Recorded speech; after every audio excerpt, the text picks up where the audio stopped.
Lesson वास्तविक संख्या ही पढ़ाएंगे, लेकिन आज 1A खत्म हो गया है। ठीक है, अब 1B पर थोड़ा सा हम थ्योरी का चर्चा करेंगे, जिसमें आप लोग के अभाज्य संख्या मतलब कि प्राइम नंबर के बारे में क्या करना पड़ेगा, हमको जानकारी लेना है। किसके बारे में? Prime number. प्राइम नंबर को हिंदी में बोलते क्या चाहिए? अभाज्य संख्या। सबसे छोटी अभाज्य संख्या कितनी होती है? तो 2 होती है। और सबसे बड़ा का बात हम जब किए थे तो क्या बोले थे? ऐसे तो क्या होता है? अनंत होता है। लेकिन जब हम लोगों ने फिल्म देखा, रोबोट फिल्म, तो उसमें बतलाया गया था कितना? M44 बतलाया गया था। ठीक है ना। अब उसी में एक बुजुर्ग आदमी पूछा था रोबोट से, चिट्ठी से, उसमें वो बतलाया था कि M44 होता है। चिट्ठी मजाक मजाक में एक बात बोला था कि आपको जानने में ये क्या हो जाएगा, पूरा आपका उम्र बीत जाएगा, लेकिन आप इसके बारे में जान नहीं पाएंगे। लेकिन सबसे छोटी अभाज्य संख्या जो होती है कितनी होती है? 2 होती है। ठीक है, जो कि ये सम संख्या के रूप में भी है। ठीक है, तो चलिए सबसे पहले थोड़ा सा हम यहां पर लिख देते हैं क्या चाहिए? अभाज्य गुणनखंड।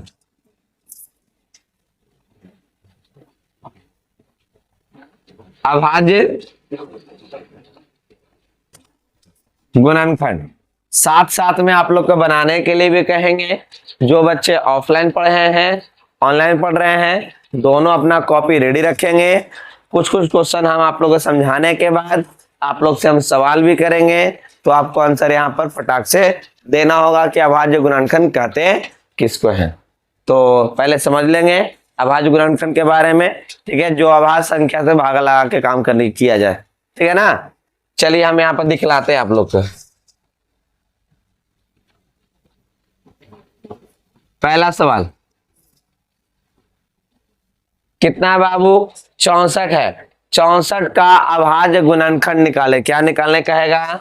64 का अभाज्य गुणनखंड निकाले। ध्यान से देखना मेरे बाबू, समझिएगा। कहीं पर भी दिक्कत रहेगा आपको तो आप हमसे पूछिएगा कि हाँ सर थोड़ा सा हमें दिक्कत हो रहा है, समझ में नहीं आ रहा है। जो बच्चे ऑफलाइन है वो खास कर आप हमसे पूछ सकते हैं, हाँ सर यहाँ पर दिक्कत है। ठीक है, 64 का क्या निकालना है? अभाज्य गुणनखंड निकालना है। क्या निकालना बाबू? 64 का अभाज्य गुणनखंड हम लोग को ज्ञात करना है। तो आइए हम इसके बारे में थोड़ा जानते हैं। 64 लिख दिए। कितना लिख दिए बाबू? 64। अब यहां पर हम ऐसे लिख सकते हैं, 2 से भाग दिए 64 को। कितना बार में? 32। फिर कितना बार में? फिर कितना बार में? फिर कितना बार में? फिर कितना बार में? फिर कितना बार में? लास्ट छोड़ देंगे, वहीं तक रह देंगे। चलिए अब यहाँ पर ध्यान से देखेंगे तो टोटल जो है, अगर इसको भी और देना है तो दे ही दीजिए। कितना हो जाएगा? यहाँ पर ही 1 हो जाएगा। तो जो भी आपका निकल कर आए, ये 2 से भागा दिए हैं। 2 क्या है? अभाज्य संख्या ही है। तो 2 आपका कितना है? क्या है? 1 गो, 2 गो, 3 गो, 4 गो, और ये 5 गो, और ये कितना है बाबू? 6 गो। तो लिख देंगे 2 के पावर 6 ही हो गया आपका अभाज्य गुणनखंड, निकल गया आंसर। बोलिए ऐसा कोई बच्चा जिनको समझ में अभी नहीं आया हो? कोई भी? 2 से क्या किए हैं? भागा दिए। आप लोग पढ़ चुके हैं, 7वें में पढ़ चुके होंगे। 7वां 6ठा में इस तरह से जानकारी आपको हो गया होगा कि इस तरह से भी दिया जाता है। लेकिन उसमें उससे जानकारी नहीं था, लेकिन इस 10 में आपको जानकारी लेना पड़ेगा, क्योंकि आपको ये पता है कि ऑब्जेक्टिव क्वेश्चन में आपका ये पूछता है, 1 नंबर से 2 नंबर का पूछेगा। ठीक है, तो जैसे अगला सवाल की ओर देखते हैं। सवाल नंबर 2। सवाल नंबर 2 में है 100 का अभाज्य गुणनखंड।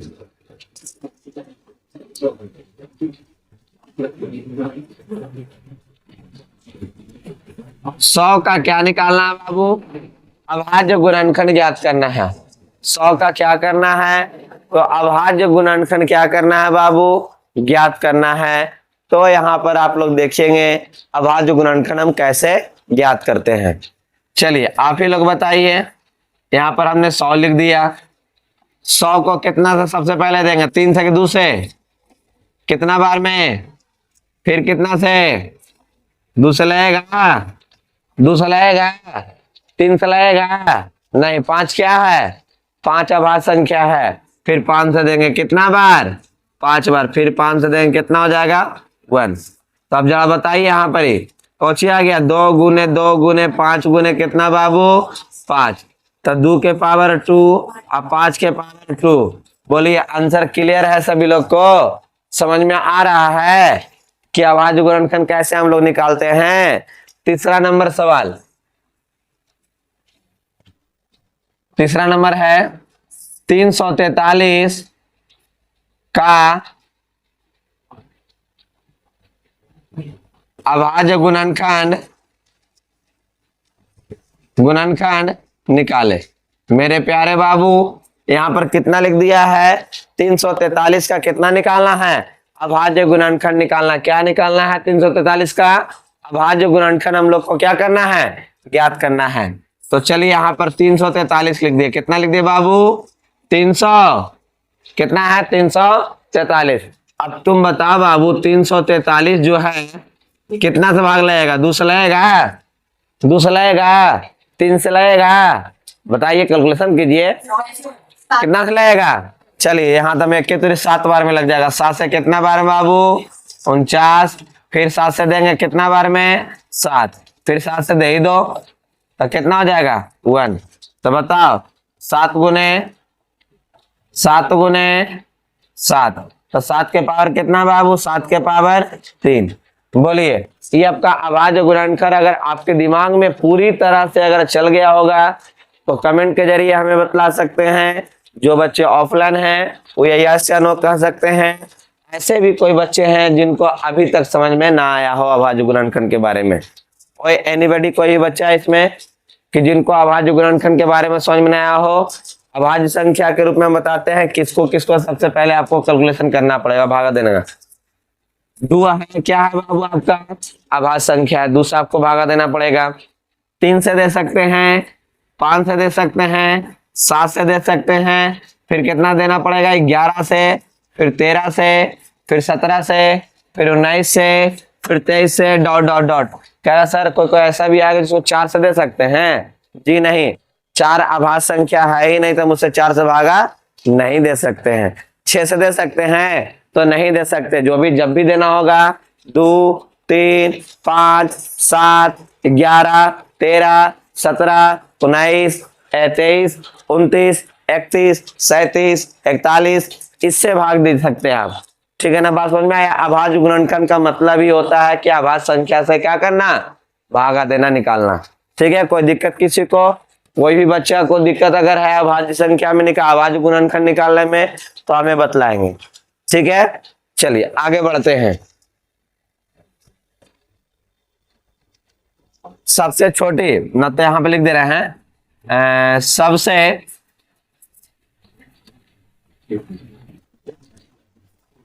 छोटी अभाज्य संख्या कितना बाबू?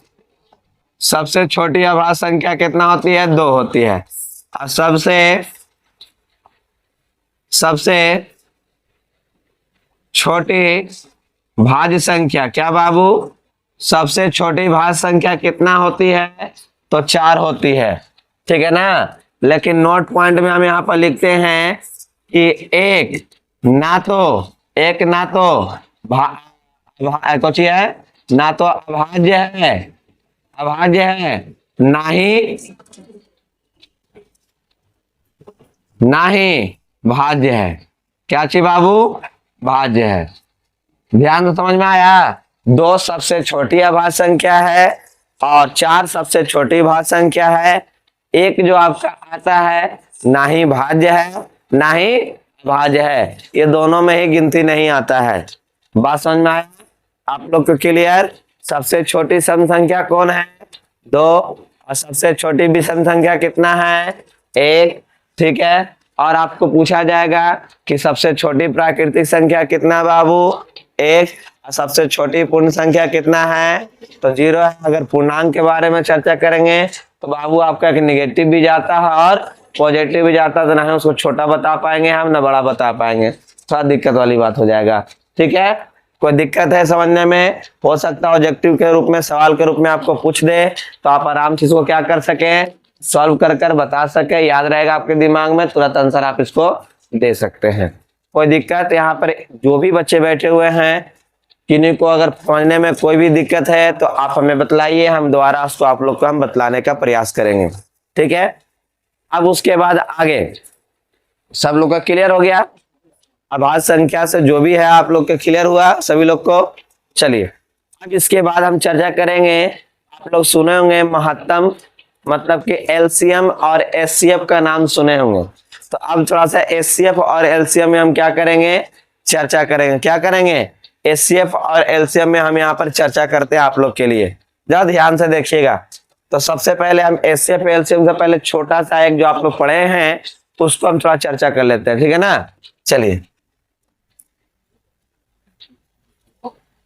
लिख देते हैं 16 और 20 का लघुत्तम और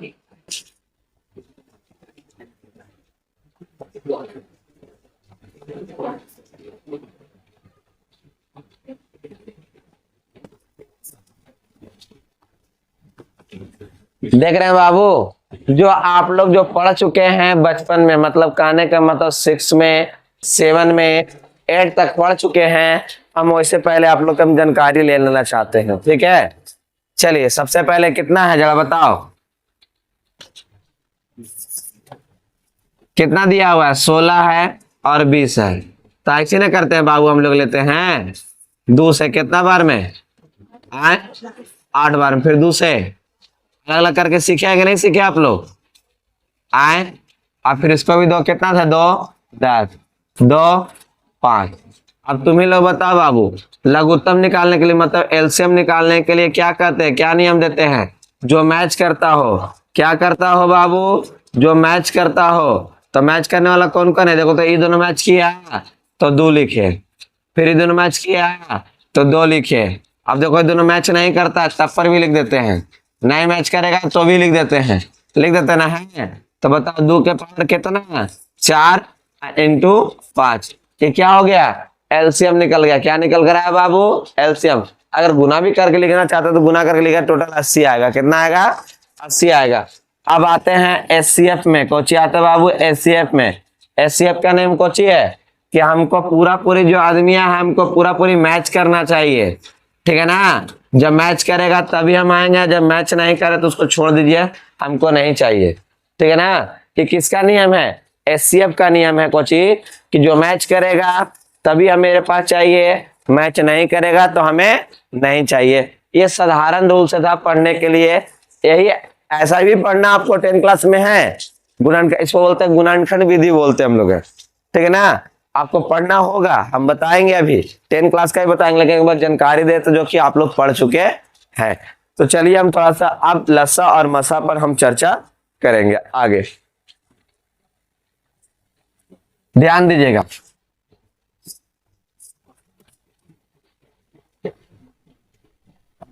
लघुत्तम समापवर्तक को बोलते हैं, डायरेक्ट हम लोग लिखते हैं शॉर्ट में लस्सा। क्या लिखते हैं बाबू, लस्सा डायरेक्ट लिखते हैं। इसका शॉर्ट मीनिंग में लिखते हैं कैसे बाबू, एलसीएम। क्या लिखते हैं, एलसीएम। इसका होता है लोएस्ट कॉमन फैक्टर। क्या बोलते हैं बाबू इसको, लोएस्ट कॉमन फैक्टर बोलते हैं। अब एलसीएम का हिंदी में नाम है लघुत्तम समावर्तक। एलसीएम का हिंदी में क्या नाम है, लघुत्तम समावर्तक। एलसीएम के हिंदी में क्या नाम बाबू, लघुत्तम समावर्तक। और शॉर्ट में हम क्या बोलते हैं, लस्सा बोलते हैं। लास्ट से भी याद रख सकते हैं आप लोग को, लास्ट बड़े ज्यादा याद रहेगा, ठीक है ना, लास्ट, ठीक है। और क्या हो जाएगा आपका जाकर यहाँ पर ही एलसीएम, इसको अंग्रेजी शॉर्ट फॉर्म में लिखते हैं, उसका पूरा नाम है लोएस्ट कॉमन फैक्टर। अब उसके बाद आते हैं आगे, महत्तम समापवर्तक, इसको बोलते हैं मसा। इसको मास से आप लोग याद रख सकते हैं, ठीक है ना। इसको लिखेंगे HCF, मतलब कहने का मतलब बाबू हाईएस्ट क्या चीज? Highest common multiplication. ठीक है बाबू, क्या नाम है इसका? इसका फुल फॉर्म क्या नाम है? हाईएस्ट कॉमन मल्टीप्लीकेशन किसको बोलते हैं? एचसीएफ को बोलते हैं। हिंदी में क्या? सॉरी गलती से लिख दिए, गलती बोल दिए, फैक्टर बोलना पड़ेगा बाबू। ठीक है ना? क्या है आपका? क्या है? फैक्टर्स है। क्या है आपका? हाईएस्ट कॉमन फैक्टर, ऊपर मल्टीप्लिकेशन लिखना था ना, गलत गड़बड़ लिख दिए। Highest common multiplication, highest common क्या बाबू? मल्टीप्लिकेशन। ये किसका है? एलसीएम का फुल फॉर्म है हाईएस्ट कॉमन मल्टीप्लिकेशन, और एचसीएफ का क्या है? हाईएस्ट कॉमन क्या है? फैक्टर। जो दोनों में हाईएस्ट फैक्टर कौन है, गुणनखंड कौन है, उसको हम लोग क्या करते हैं? एचसीएफ में लेते हैं। लेकिन एलसीएम में कौन सी है? Lowest common multiplication. छोटा से छोटा चीज को हम लेके अपने में क्या कर लेते हैं? गुना कर लेते हैं। ये कौन काम करता है? एलसीएम करता है। तो चलिए हम एचसीएफ एलसीएम के बारे में हम थोड़ा सा आगे भी चर्चा करेंगे। थोड़ा सा आपका फुल फॉर्म था, इसको शॉर्ट रूप में हम लोग कैसे लिखते हैं उसके बारे में चर्चा किए। लघुत्तम समवर्तक को लसा बोलते हैं, महत्तम समवर्तक को क्या बोलते हैं? मसा बोलते हैं। कोई दिक्कत क्या है परी? ठीक है, ओके। अब आगे बढ़ते हैं, देखिएगा।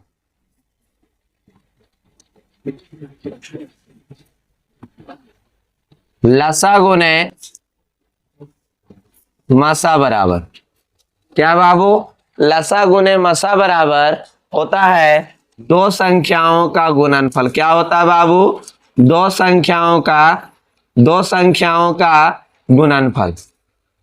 ठीक है ना? याद रखिएगा, दो संख्याओं का क्या चीज? दो संख्याओं का गुणनफल। एक बात और बताते हैं, लसा गुने मसा का जब भी फॉर्मूला आएगा तो कितना होगा? दो संख्याओं का कितना? दो संख्याओं का कितना बाबू? गुणनफल कहलाता है। कहेगा सर तीन संख्या नहीं हो सकता है, तो नहीं होगा। ठीक है ना? तो इसका पहला में लिख देते हैं। अगर लसा का फॉर्मूला कहेगा निकालने के लिए तो क्या लिखेंगे? दो संख्याओं, क्या बाबू? दो संख्याओं का कितना बाबू? गुणनफल। दो संख्याओं का गुणनफल बटा कितना बाबू? मसा। क्या हो जाएगा? मसा। अब उसके बाद आते हैं दूसरा में, कितना? मसा बराबर क्या फॉर्मूला हो जाएगा बताइए? दो संख्याओं का क्या चाहिए बाबू? दो संख्याओं का गुणनफल, दो संख्याओं का गुणनफल बटा कितना हो जाएगा मेरे बाबू? यहाँ पर लसा हो जाएगा। क्या हो जाएगा? लसा हो जाएगा। दो संख्याओं का गुणनफल बटा कितना हो गया? लसा आ गया। किसका? ये दोनों फॉर्मूला लिखा दिए। नोट पॉइंट में लिखेंगे यहाँ पर आप लोग के लिए खास कर कि आप लोग ध्यान रखें कि लसा गुने मसा बराबर क्या बाबू? लसा गुने मसा बराबर तीन संख्याओं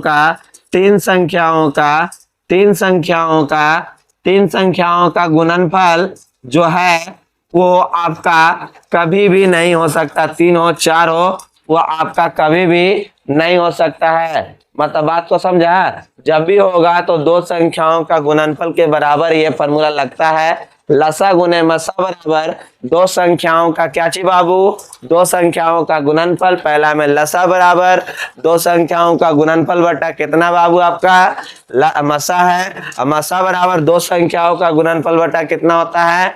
लसा होता है। बोलिए कोई दिक्कत है? और पूछ देगा कि लसा गुने मसा बराबर तीन संख्या हो सकता है? तो जी नहीं हो सकता है। चार संख्या वाला हो सकता है? जी नहीं हो सकता है। पांच संख्या वाला हो सकता है? जी नहीं हो सकता है। अगर इससे आगे पूछेगा तो संभावना नहीं है। बात समझ में आ गया? और कोई खुरपाती मचाने के लिए तुम्हारे दिमाग में भरेगा कि लसा गुने मसा बराबर एक संख्याओं का गुणनफल। बेचारा सिंगल है तो केरस गुना हो जाएंगे हम ना। दो आदमी रहता ना, गुणनफल निकालेंगे उसका। ठीक है ना? चलिए अब उसके बाद आगे बढ़ते हैं। ये क्लियर आप लोग के है? ठीक है, चलिए थोड़ा सा आगे हम चर्चा करेंगे, जरा ध्यान से देखेंगे। ठीक है सभी लोग? चलिए, ए और बी का लसा। थोड़ा सा ये सब चीज को आप लोगों को याद भी रखना पड़ेगा। ए और बी का लसा, ठीक है? लसा में नियम क्या है, अगर मैच ना करे तो उसको हम लोग क्या करते हैं, मल्टीप्लाई कर देते हैं, मतलब गुना कर देते हैं सीधा सीधी। अगर मैच नहीं करता है, गुणनखंड में कोई मैच नहीं करता है तो सीधे क्या करते हैं, गुना कर देते, क्या कर देते हैं, गुना कर देते हैं। तो यहाँ पर इसका आंसर कितना हो जाएगा, ए गुने बी। बोलिए कोई दिक्कत है बाबू? अब यही चीज आपका बोलेगा, कहेगा कि ए कॉमा बी का क्वेश्चन निकालना है बाबू, मसा निकालना है। क्या निकालना है, मसा निकालना है। ए कॉमा बी का क्या निकालना है बाबू, आप लोग के लिए यहाँ पर ही मसा ज्ञात करना है। क्या ज्ञात करना है बाबू, मसा ज्ञात करना है। मसा का नियम कौची है, मिलेगा तभी हमको लिखना, नहीं मिलेगा तो मत लिखना हमको। तो सीधे बोलता तो लिखेंगे क्या चाहिए आखिर, तो ठीक है ना। तो सीधे यहाँ पर क्या हो जाएगा बाबू, 1 हो जाएगा। 1 तो सब में मैच करता है, कोई भी अंक है 1 तो उसमें मैच करना ही करना है। अब 2 का 1 का पहाड़ा भाग नहीं दे सकते हैं, 10 का 1 का पहाड़ा भाग नहीं दे सकते हैं, 100 को 1 का पहाड़ा भाग नहीं दे सकते हैं। दम लगेगा 1 से, क्या गलत बोले समझ में? 1 से कोई भी चीज क्या हो जाएगा, भागा लगी जाएगा, एक किसी संख्या में मिल ही जाएगा 1। चलिए अब इसके आगे हम देखते हैं, आगे क्या है। तीसरा नंबर में ए कॉमा बी कॉमा सी का कौची बाबू, मसा कौची निकालना है, लसा। ए कॉमा बी कॉमा सी का कितना, लसा निकालना है। अभी तो आप लोग को हम बतलाए ना कि लसा में क्या होता है, मैच करेगा तो भी लिखना है, ना मैच करे तो भी लिखना है। किसका नियम है, लसा का। लेकिन मसा का नियम कौची है, पूरा पूरी हम मैच करेंगे तभी हमको छूना, नहीं मैच करेंगे तो मत लिखना हमको।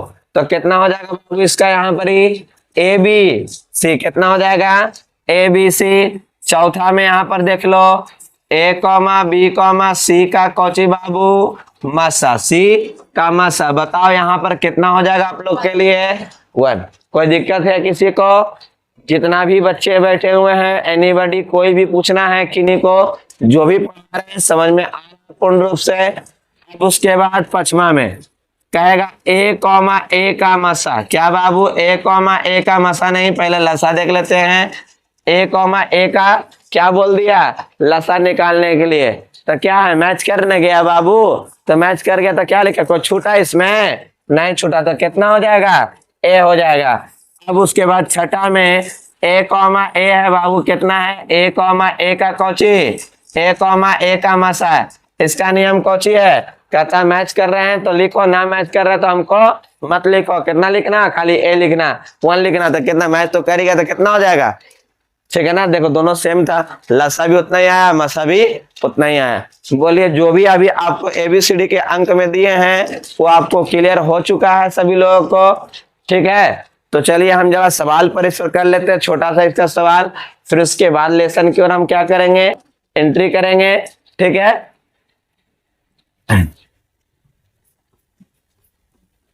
चलिए पहला सवाल, 2,3 का बताइए बाबू लसा कितना होगा, लसा कितना होगा।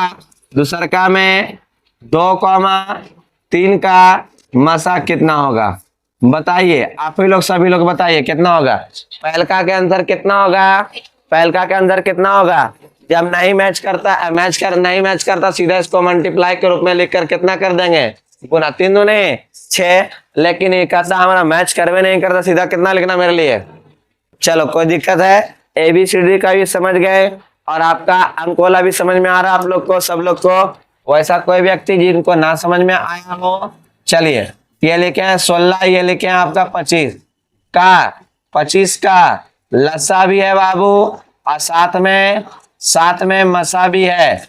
लसा भी निकालना है और मसा भी निकालना है, मतलब कहे का मतलब लसा भी हो जाना चाहिए और मसा भी निकालना है।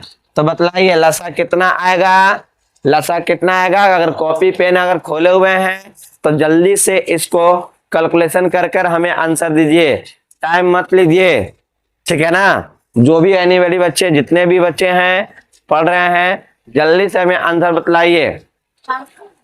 ऊपर वाला का सिंपल कितना हो जाएगा, 16 गुने कितना बाबू 25, तो टोटल कितना आ जाएगा बाबू 400। और नीचे वाला आपको अच्छा से पता है कि 400 ना सीधे 1 हो जाएगा, ना इधर मैच कर रहा ना उधर मैच कर रहा, सीधे कितना आ जाएगा।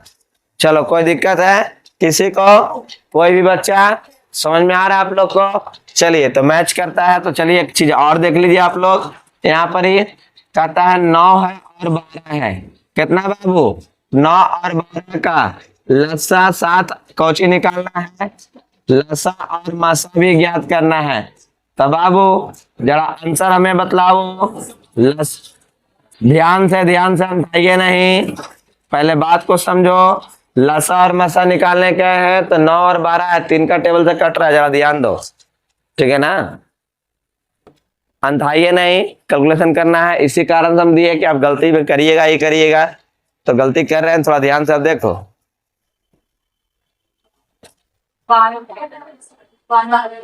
कैलकुलेशन जरा ध्यान से करो, कैलकुलेशन जरा ध्यान से करो। 12 श्योर हैं? हमें तो ना लगता है कि 12 आना चाहिए। कितना आएगा, 36 आएगा, ठीक है ना। क्योंकि देखो बाबू जल्दी में ही गलती होता है, ठीक है ना। आपने क्वेश्चन देखा, आपने बकायल ऊपर का नियम देखा, तुरंत टिक आउट मार दिया। ये नहीं देखा कि 3 का पहाड़ा से 9 भी कट रहा और 12 भी कट रहा, ऊपर तो 16 4 से कट रहा, लेकिन 25 5 से कटी, तो अलग अलग पहाड़ा से न कटा बाबू, लेकिन एकरा में सेम आ गया। तो सेम आ गया तो यही ना मिस्टेक हुआ आपसे। इसी कारण से सवाल आप लोग के बीच में दिया गया था कि देखते आप लोग टिक मारते ना है तो आपसे गड़बड़ हो जाए। ऐसा बात नहीं कि आप लोग के आता नहीं है, यहाँ सबको आता है, जितने भी बच्चे पढ़ रहे हैं सबको आता है, लेकिन जल्दी में ही क्या हो गया, गलती हो गया। तो चलिए जल्दी में ही गलती होता है तो उसको सुधार भी किया जाता है, ये ना कि गलती जानकर भी किया जाए तो ज्यादा ठीक नहीं बात है। कितना हो गया, 9 हो गया और कितना है बाबू, 12 हो गया। हम लोग कोशिश करेंगे गुणनखंड विधि से। 2 हो गया, 6 हो गया, फिर 2 हो जाएगा, कितना हो जाएगा बाबू, 3। बताओ लसा के लिए कौची है, लसा के लिए कौची है, मैच किया बाबू तो लिख दिए। और कौची जो नहीं में मैच करता उसको भी हम लोग क्या करते हैं, लिखते हैं। जो मैच करे तब वो लिखते हैं, ना मैच करता है तब भी हम क्या करते हैं, लिखते हैं। मैच किया तब वो लिखेंगे, ना मैच करेगा तब पर भी लिखेंगे, है ना। तो कितना हो जाएगा, 9 चको 36, देखो 3 दूनी 6, 6 दूनी 12, 12 तिहाई 36। नीचे हम कौची पूरा पूरी खाली मैच जो करेगा उसी को लिखेंगे, तभी जाकर ये आंसर होगा। अब यहाँ पर बताइए, कोई भी बच्चे बताइए कि आपका एलसीएम और एचसीएफ में जो अंक वाला है वो कहीं पर आपको अगर दिक्कत हुआ है समझने में तो हमें कमेंट के जरिए बतलाइए। और जो बच्चे ऑफलाइन पढ़ रहे हैं हमसे अभी, वो खड़ा होकर हमसे पूछ सकते हैं। एनीबॉडी, कोई भी बच्चा को अगर पूछना है तो हमसे पूछ सकते हैं। कोई भी पूछना है तो बोलिए, किसी को भी समझने के लिए अगर पूछना है तो हमसे बोल सकते हैं, हम फिर से इसको बताएंगे, ठीक है। तो एक सवाल आपको और देते हैं, दोनों को रेडी रहिए बनाने के लिए। चलिए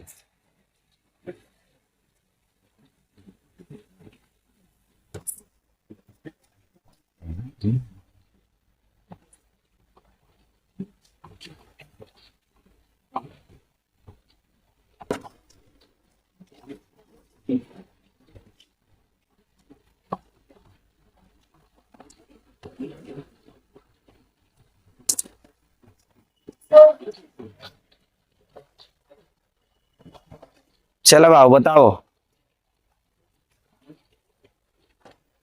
जल्दी आंसर देना हमें।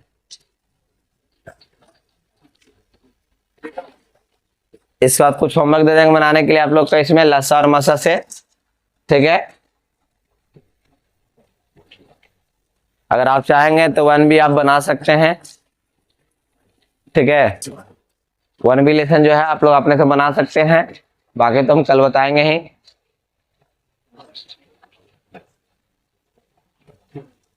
आप ही लोग आंसर बताइए, थोड़ा जल्दी बताइए कितना आता है। 24 और 64 का लसा और मसा, जल्दी बताइए, थोड़ा जल्दी बताइए।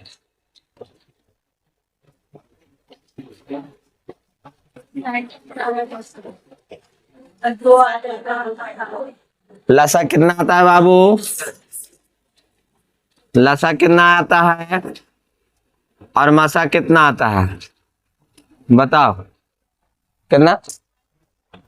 192 आए। और बताओ इसका कितना आता है, कितना आता है आए, 2 आएगा। कितना आएगा? 8 आएगा। ठीक है, कितना आएगा? 2 आप लोग मैच करेगा तो आप कोई मैच नहीं करेगा इसमें। सीधा सीधे कौन मैच करता है? 8 मैच करता है। आप लोग एलसीएम निकाले हैं कि हम निकाल के हमको चेक करना पड़ेगा? सही है। चलिए, लगता है कि सही नहीं लग रहा आप लोग से, ठीक है ना। चलिए कोई बात नहीं, आप सीखने आए तो हम सिखाने के लिए आप लोग से पैसा लिए का, तो चलो 2 से देंगे कितना बार में बाबू? 12। 2 से देंगे कितना हो जाएगा? 6। 2 से देंगे कितना हो जाएगा? 3। फिर 2 से लगाएंगे 32। 2 से लगाएंगे 16। 2 से देंगे 2 से देंगे 4। 2 से देंगे 2। तो बाबू लसा का जरा बात कर लेते हैं। मैच किया लिख दो, मैच किया लिख दो, मैच किया लिख दो। जो नहीं मैच किया आप उसको अभी लिख दो। तो देख बाबू, 2 2 2 2 तो 8 हो गया, 3 हो गया, 8 हो गया। ये टोटल को गुना करेंगे तो कितना आपका प्राप्त हो जाएगा? 192। कितना आ जाएगा? हिंदी में बोलेंगे तो 192 आ जाएगा। बोलिए, लसा और मसा से अगर आपको कहीं पर भी किसी को भी बच्चा को अगर दिक्कत है समझने में तो हमें बोलिए। इसको गुणनखंड विधि से हम लोग बनाते हैं। कौन सा विधि से बनाते हैं? गुणनखंड विधि से बनाते हैं। और जो पहला लेसन में पढ़े थे वो चेक करते थे कैसे मसा निकालें, दोनों में बड़ा कौन, उसको बोलते थे कौन सा विभाजन? यूक्लिड विभाजन। कौन सा विभाजन बोलते थे? यूक्लिड विभाजन बोलते थे, ठीक है ना। चलिए हम आप लोग को होमवर्क दे देते हैं दोस्त, ठीक है ना। चलिए HW के लिए रेडी रहिए। होम वर्क, लसा और मसा क्या करना है? लसा भी निकालना है और साथ में क्या निकालना है बाबू? मसा भी निकालना है। लसा भी निकालना है और मसा भी निकालना है। लसा का मतलब लघुत्तम समावर्तक, मसा का मतलब महत्तम समावर्तक। अंग्रेजी में थोड़ा सा मीनिंग गलती हो गया था हमसे उस समय, है ना। चलिए कोई बात नहीं, आप लोग नहीं बताया था, हम गलती लिखा गया हमसे। 32 है और आपका 100 है। दूसर का है 64 है और 200 है। तीसर का में आते हैं 50 है, 96 है। चौथा में 128 है, 512 है। पांचवा में 64 है, 10 24 है। छठा में आप लोग के लिए 8 है, 9 है, 16 है। सतमा में 16 है, 25 है, 50 है। फिर उसके बाद 8वां में 10 है, 20 है, 30 है। बनेगा ना बाबू कि नहीं बनेगा? यहीं तक आपको 8 गो सवाल दिए हैं, तो कमेंट बॉक्स में पारा पारी कर कर इसका हमें आंसर चाहिए आप सभी से। अगर पूर्ण रूप से अगर समझ में पढ़ाया हुआ अगर आया है तो कमेंट बॉक्स में उम्मीद है कि आपका आंसर जो है भर दिया जाएगा। अगर नहीं बनाए होंगे तो बात ही अलग है, क्योंकि हम बेसिक रूप से आपको चालू कर कर हम धीरे धीरे लेसन की ओर एंट्री कर रहे हैं। तो हम नेक्स्ट क्लास में आपका एंट्री करेंगे कहाँ? लेसन में एंट्री करेंगे, ताकि उसमें से एक भी सवाल ना छूट पाए। अगर आपको वीडियो अच्छा लगा हो, समझ में आया हो, तो अपने 10 क्लास वाले दोस्तों लोग के पास शेयर कीजिए। जो बच्चे नए जुड़े हैं वो चैनल को सब्सक्राइब कर लीजिएगा, ताकि जो भी नया वीडियो आपको डाला जाए ताकि उससे आप पढ़ सके। और आपको इतना श्योर कर देंगे कि मैथ अगर आपको नहीं भी आता हो तो अगर क्लास पूरा कंटिन्यूअस करते रह रहे हैं तो आपको धीरे धीरे आप सीख जाइएगा। और अंत में आप सभी को वीडियो देखने के लिए बहुत बहुत धन्यवाद।